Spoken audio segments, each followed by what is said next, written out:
caríssimos e caríssimas, saudações catequéticas, pedindo a Deus que todos, todas estejam muito bem, animados, para continuarmos com muito entusiasmo pelos caminhos da nossa salvação. Este é o vídeo do Encontro 30 sobre o tema O Ano Litúrgico.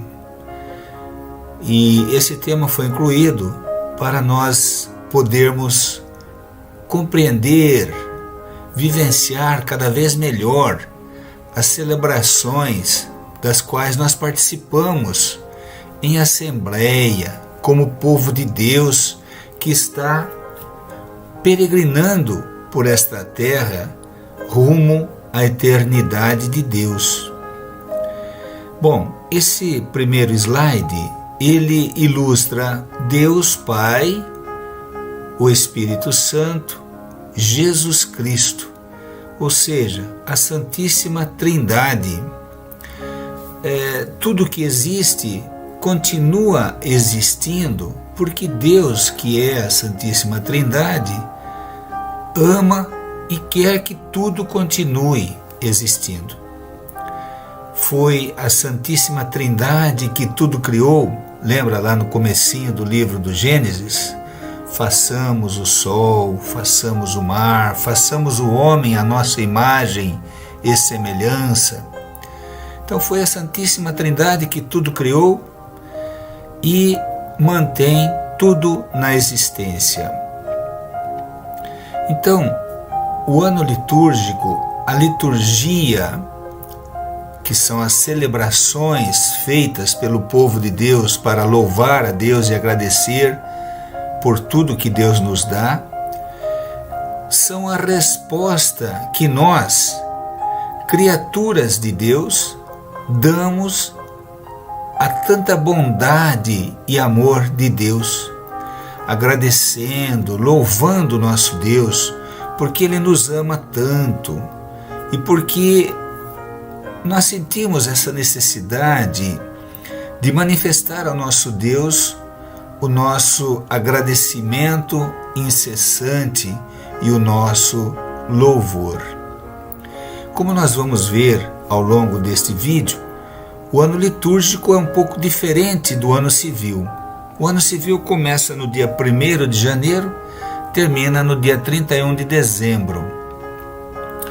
O ano litúrgico, ele começa com o tempo do advento, ali no finalzinho do mês de novembro, e depois vem o tempo do Natal, o tempo comum, Quaresma, Semana Santa, Páscoa, tempo pascal.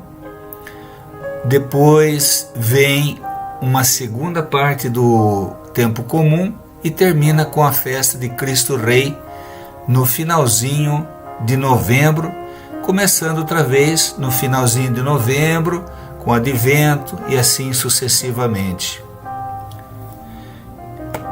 Então, nós vamos tentar entender essas diferentes partes do ano litúrgico e como nós podemos viver cada vez melhor a liturgia.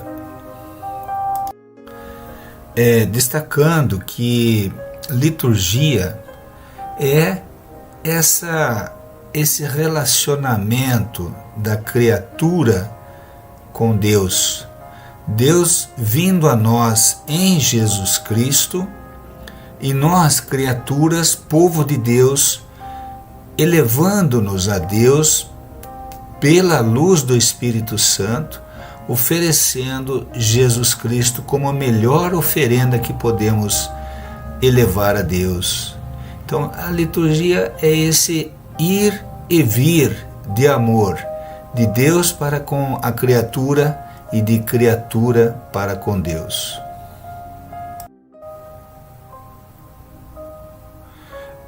Para entender a liturgia, essa ida e vinda de amor do povo de Deus para com Deus e Deus vindo a nós com todo o seu amor, é importante sempre estarmos relembrando todo esse grande contexto da salvação, o plano de salvação e o ano litúrgico. Deus criando a criação de Deus, tudo maravilhoso, perfeito, o homem sendo o centro de toda a criação, Deus tendo criado o homem e a mulher para serem amados por Deus e terem intimidade com Deus e viverem na suprema felicidade, porém, tendo entrado, infelizmente, o pecado na criação, e Deus então, arquitetando o plano de salvação, começando lá com Abraão, há quase 2000 anos atrás, formando o povo de Deus, e de dentro do povo de Deus saindo Jesus Cristo, que morreu na cruz por nós e ressuscitou, vencendo essas consequências do pecado. Então esse é o mistério pascal de Cristo. É a paixão, morte e ressurreição, vitória de Cristo. E Cristo deixando então a igreja governada pelo Espírito Santo para, ao longo dos séculos, estamos aqui em 2020, a igreja ir administrando a liturgia que vai aproximando, formando o povo de Deus e louvando a Deus como Deus merece. Toda essa história do Antigo Testamento e Novo Testamento estando registradas na Bíblia, e aí vai chegar um certo momento em que esse plano de salvação vai terminar, segunda vinda de Cristo, juízo final, novos céus e nova terra, tudo restaurado, do mesmo jeito que era antes do pecado, né? Tudo restaurado, novo, purificado, e Cristo sendo o alfa, o início, porque Deus tudo criou, tendo em vista dar tudo de presente para Jesus, por isso que Jesus é o Senhor de tudo, é o nosso Senhor, e Cristo é o ômega, é nele que tudo é feito, e todo esse plano aqui está centrado em Cristo. Cristo é o alfa e o ômega. Mas Deus é tão sábio que ele não quis que Cristo viesse e todos os eventos da salvação tivessem acontecido aqui há 2000 anos atrás, nós estamos aqui em 2020, e ficasse no passado. Deus continua agindo. A obra da redenção de Cristo continua agindo, né? Ao longo dos séculos, como está ilustrado aqui nessa seta, que vai desde Cristo e irá até o final dos tempos. Cristo continua agindo de que forma? Pela liturgia celebrada dos sacramentos, pelo ano litúrgico, que é a celebração litúrgica dos sacramentos. Então, o que nós celebramos na liturgia não é um evento do passado, é um evento que se prolonga ao longo dos séculos, pela liturgia que a igreja tem o poder e a autoridade de celebrar. É uma coisa estrondosamente maravilhosa nós imaginarmos que essa obra de Cristo se prolonga através dos séculos e está acontecendo hoje, no ano 2020, através da liturgia celebrada nos sacramentos, no ano litúrgico.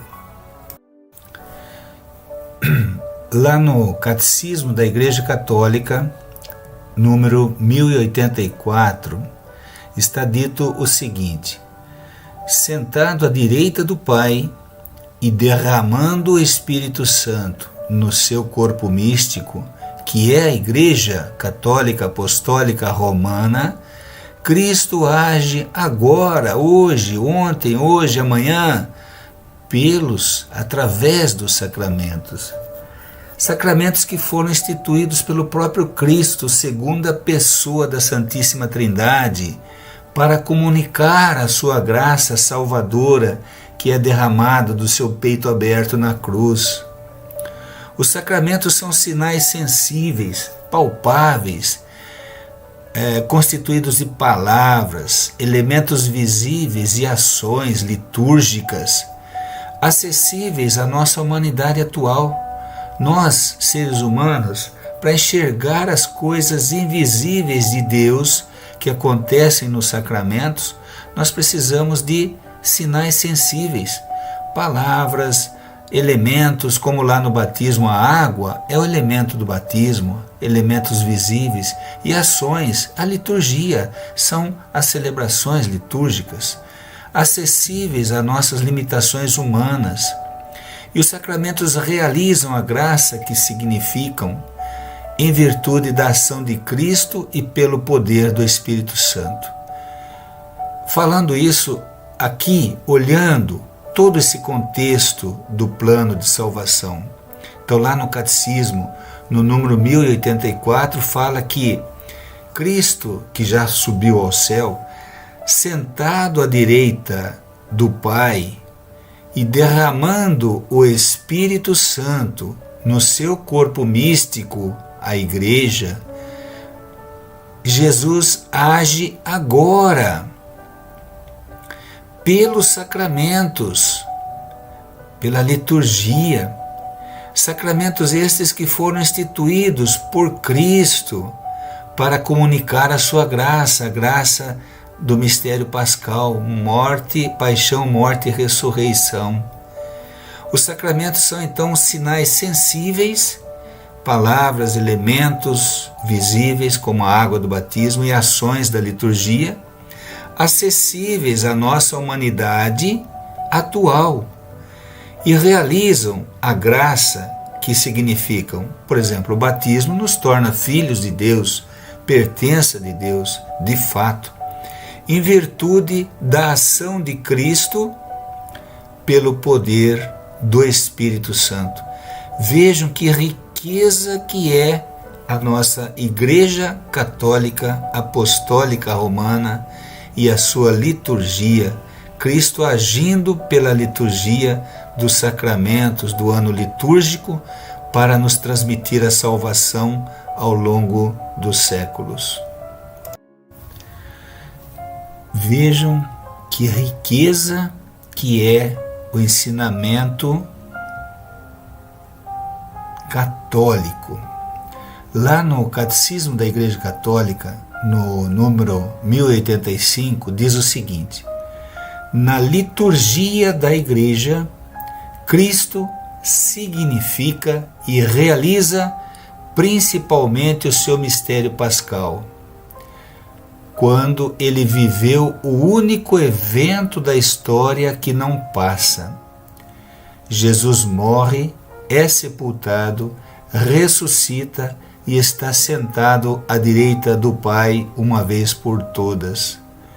Então, esse evento aqui é o único evento que não passa, é o mistério cristão. Deus é eterno. Nós vivemos em determinados períodos de tempo, mas esse evento ele se prolonga ao longo dos séculos. Então, tudo isso que Cristo sofreu, o mistério cristão, é o único evento da história que não passa. Jesus morre, é sepultado, ressuscita e está sentado à direita do Pai uma vez por todas, conforme está lá em Romanos 6:10, Hebreus 7:27, Hebreus 9:12. Então, o mistério pascal de Cristo, que envolve tudo isso, um evento que não passa e está sendo presentificado continuamente ao longo dos séculos. O mistério pascal de Cristo não pode ficar somente no passado. E tudo que Cristo fez ali, por todos os homens, participa da eternidade divina, abraçando todos os tempos e permanecendo permanentemente presente. Então, tudo o que aconteceu aqui permanece e continua permanentemente presente, abraçando todos os tempos, porque Deus é eterno, para Ele não há limitação do tempo. O evento da cruz e da ressurreição permanece continuamente e atrai tudo para a vida. É maravilhoso, não é? Então, contextualizando, a liturgia, ela serve para dar culto em espírito e verdade, conforme está lá em João 4, 23, 24. Então, para dar culto em espírito e verdade, é necessário estar incorporado à igreja, que é o novo povo de Deus. Nós somos um povo de Deus, dimensão comunitária, somos a igreja, povo de Deus, corpo místico de Cristo, conforme está lá em Catecismo da Igreja Católica, 1141 a 1143. Incorporados com Cristo, os cristãos dão culto a Deus em todo momento. Nós temos que pensar que aqui no planeta Terra, 7,5 bilhões de pessoas, está sendo iniciado um ato litúrgico a cada segundo, às vezes até mais atos litúrgicos por segundo, o tempo todo. Então nós estamos dando culto a Deus em todo momento, através da liturgia. Assim, a celebração litúrgica contém em si 3 dimensões. A dimensão passada, porque Cristo, lá há 2000 anos atrás, sofreu a paixão, morte e ressurreição. E essa dimensão passada, porque o acontecimento que se faz presente na liturgia é um acontecimento acontecido lá no passado, nós estamos aqui em 2020. Mas também é uma dimensão presente, porque existe a atualização desse acontecimento que se deu de uma vez para sempre. Esse acontecimento aconteceu de uma vez para sempre. Nós estamos aqui, mas cada vez que celebramos, tudo isso é presentificado aqui na nossa frente. E a dimensão futura, que é a atualização de forma antecipada dos acontecimentos escatológicos. Então, os acontecimentos escatológicos, segunda vinda de Cristo, juízo final, novos céus e nova terra. Tudo isso está lá no Catecismo 1090, 1104. É muito linda e rica a liturgia, o significado profundo da liturgia. Bem, o ano litúrgico, ele tem uma dinâmica própria. Ele é constituído de diferentes ciclos, diferentes tempos. Então, nós representamos aqui como um círculo, tendo no centro o mistério pascal de Cristo, como a gente viu. E o ano litúrgico, ele começa com o tempo do Advento. E o tempo do Advento é constituído de 4 semanas em preparação para o Natal, que nós celebramos dia 25 de dezembro. E depois do Natal tem mais 4 semanas, que é o tempo do Natal, até começar o tempo comum. Voltando aqui, todo esse período que vai do Advento, Natal e 4 semanas do tempo do Natal é chamado de ciclo do Natal. Depois, a última parte aqui do ciclo de Natal é quando Jesus é batizado. Ele já está com seus 30 anos, vai lá no Rio Jordão, João Batista batiza Jesus e aí ele começa a sua vida pública. Então, aqui nesse período de tempo comum, Jesus dá início às suas primeiras pregações. Então ele vai ensinando o evangelho, vai curando, vai chamando os apóstolos, formando os apóstolos para depois, lá na frente, ele deixar a sua igreja. Então, tempo comum, a primeira parte do tempo comum. Aí depois vem a quaresma, que é essa parte aqui do ano litúrgico. São 6 semanas, 6 domingos da quaresma. E a cor que os paramentos usados pelo sacerdote, pelos celebrantes, é a cor roxa, dando uma indicação de penitência em preparação para a Páscoa. Então, terminou a quaresma, vem a Semana Santa. Né? É exatamente uma semana: segunda-feira santa, terça, quarta, quinta-feira santa, sexta-feira santa, que é quando Jesus é crucificado, sábado santo e domingo de Páscoa, que é quando Jesus ressuscita e vence a morte e o pecado. Lembra lá do plano de salvação centrado em Cristo e Cristo fazendo todo o mistério pascal.